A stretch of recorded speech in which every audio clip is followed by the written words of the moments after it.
नमस्कार दोस्तों, मैं हूं आपका दोस्त नवीन और आप हैं वीज़ा के यूट्यूब चैनल पर हमारे साथ हैं। मैं नाम हाइड कर रहा हूं और फेस भी इनका हाइड रखेंगे हम लोग। ये अम्बाला साइड से हैं और इनका फ्रेश पासपोर्ट पे चैलेंज के बाद वीज़ा आया, तो पहले रिफ्यूज़ कर दिया गया था। रिफ्यूज़ के बाद हमने चैलेंज किया यूके का वीज़ा और उसके बाद अब इनके हाथ में ये वीज़ा है। पहले तो हम वीज़ा दिखाएंगे, फिर आगे हम अपनी बात शुरू करेंगे। फेस में हाइड कर रहा हूँ। ये इनका यूके का वीज़ा है जो कि बिल्कुल फ्रेश पासपोर्ट पे है, कहीं कोई स्टैंप नहीं, कोई ट्रैवल नहीं है, कुछ नहीं है। तो एज जो है वो इनकी 25 के आसपास 25 के आसपास है।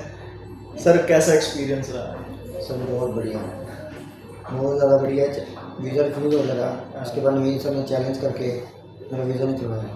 और पहले भी मेरा कनाडा और नीदरलैंड रिफ्यूज था। 2 कंट्रियों का रिफ्यूज़ल था, कई सालों से लगे हुए थे। 2018 से कर रहा हूँ सर। 2018 से कोशिश कर रहे थे, कभी किसी एजेंट के पास, कभी किसी के। पर विश्वास, ट्रस्ट सबसे बड़ी बात है। आप एक बार इनके पास आइए, हर एक की प्रॉब्लम सॉल्व होगी। कोशिश विश्वास करने वालों की कोशिश करेंगे जी। आपकी कोई भी प्रॉब्लम होगी तो उसको सॉर्ट आउट करेंगे। गारंटी कभी दी थी सर के 100% करेंगे। आपने मुझे चैलेंज के बाद ही बोला कि 50-50 चांस। हाँ, इनका जो है मतलब प्रोफाइल अच्छा, बिना ITR के। हाँ जी, लोग कहते हैं ITR के बिना वीज़ा नहीं आता। बिना ITR के वीज़ा आता है। बिना ITR के वीज़ा आता है। अभी आज मैंने एक और चढ़ाया था उनका सुबह रिफ्यूज़ल का, मतलब कल, आप कल देखोगे तो ये कल में आएगा। उनकी अगर मैं बात करूं, उनका सेविंग्स अकाउंट ही इतना ख़राब था और बिजनेस अकाउंट तो बल्ले बल्ले थी। मतलब आप बिजनेसमैन है वो, कहीं बाहर से केस आया था मेरे पास, ऐसे ऐसे करके चैलेंज है, तो उनका मैंने सारा किया। तो भाई उनके अकाउंट्स को तो आप अगर देखोगे ना तो बिल्कुल माशाल्लाह, कहना ही कुछ और था कि कहाँ से क्या आया क्या गया, किसी की कोई एक्सप्लेनेशन नहीं थी। इनके बिजनेस प्रोफाइल है और करंट अकाउंट भी है, सेविंग अकाउंट भी है। जो लोग बिजनेस कर रहे हैं उनको क्या कहना चाहोगे कि क्या चीज़ें, क्योंकि आपका एक्सपीरियंस रहा है तो आपने क्या कुछ किया है? वो सबसे पहले तो उसमें बिजनेस जो भी कर रहा है उस पर उसकी रजिस्ट्रेशन होनी चाहिए। हाँ, पहली चीज़ रजिस्ट्रेशन है, बिल्कुल रजिस्ट्रेशन होनी चाहिए। ITR भी वैसे को फिल करना चाहिए। हाँ, वो अलग बात है, लगाएं ना लगाएं, लेकिन अपना करंट अकाउंट और सेविंग सबसे बड़ी बात है, उसको मेंटेन करें। करंट से आप कितनी इनकम कर रहे हो वो सेविंग में ट्रांसफर करके अपनी इनकम शो करें, जो कि एम्बेसडर को लगे कि हाँ बंदा ये इतना कमा रहा है। और सेविंग से खर्चा करें, अपना सेविंग से खर्चा करें। अब मान लीजिए एक एग्जांपल लेते हैं, मान लो 50,000 की आपने इनकम बनाई है अपनी, भाई उसमें से 10,000 खर्चा कर दो। आपने लाख की बनाई है, उसमें से 25,000 खर्चा कर दो। बाकी हर महीने बाकी जो पैसा है वो आपका इंक्रीज होना चाहिए। बाकी एक सेकंड, हाँ जी सॉरी दोस्तों, फोन है बीच में तो वो भी जरूरी था जी।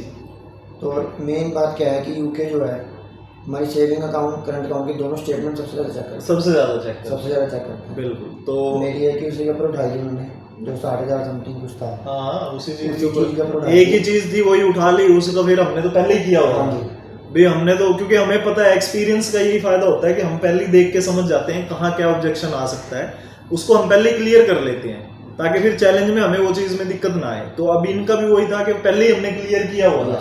उसने ऑब्जेक्शन उठाया लेकिन हमने पहले ही उस चीज़ के अगेंस्ट में डॉक्यूमेंट दिए हुए थे, तो चैलेंज में हमारा वीज़ा आ गया।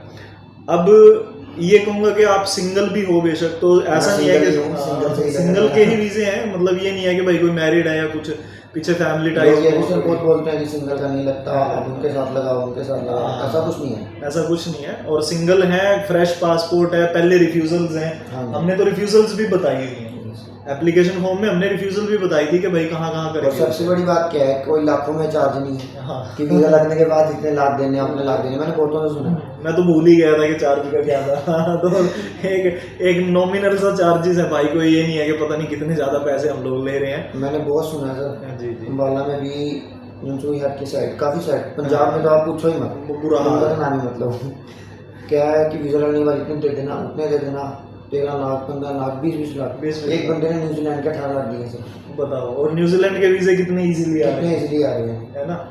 यहाँ से लोगों ने 12-12 हज़ार में वीज़े ले लिए न्यूजीलैंड के, आप 18 लाख दे के ले रहे हो।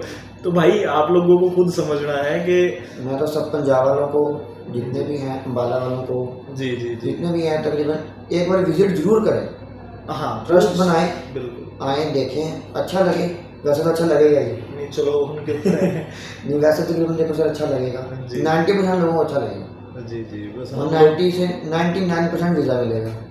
चलो 1% तो वो आ गया आपने ऐसा। नहीं नहीं चलो वो देखो आपका दाना पानी है, हाँ जी। टाइमिंग का बड़ा फर्क होता है, कई बारी वीज़े कुछ आसानी से आते हैं, कई बारी मुश्किल से आते हैं। इनका जो वीज़ा है एक मुश्किल स्टेज में आया है क्योंकि अभी यूके की टाइमिंग जो है वो इतनी अच्छी नहीं है, लेकिन फिर भी जो मान लो अगर 100 केसेस जेन्युइन है तो 50 फिर भी वीज़ा ले रहे हैं। जो फेक केसेस हैं उनकी बात नहीं कर रहा हूँ मैं, सिर्फ उनकी बात कर रहा हूँ जो जेन्युइन है। बाकी आपका फिर से बहुत बहुत धन्यवाद है और ट्रस्ट करने का बहुत बहुत धन्यवाद आपका। Thank you.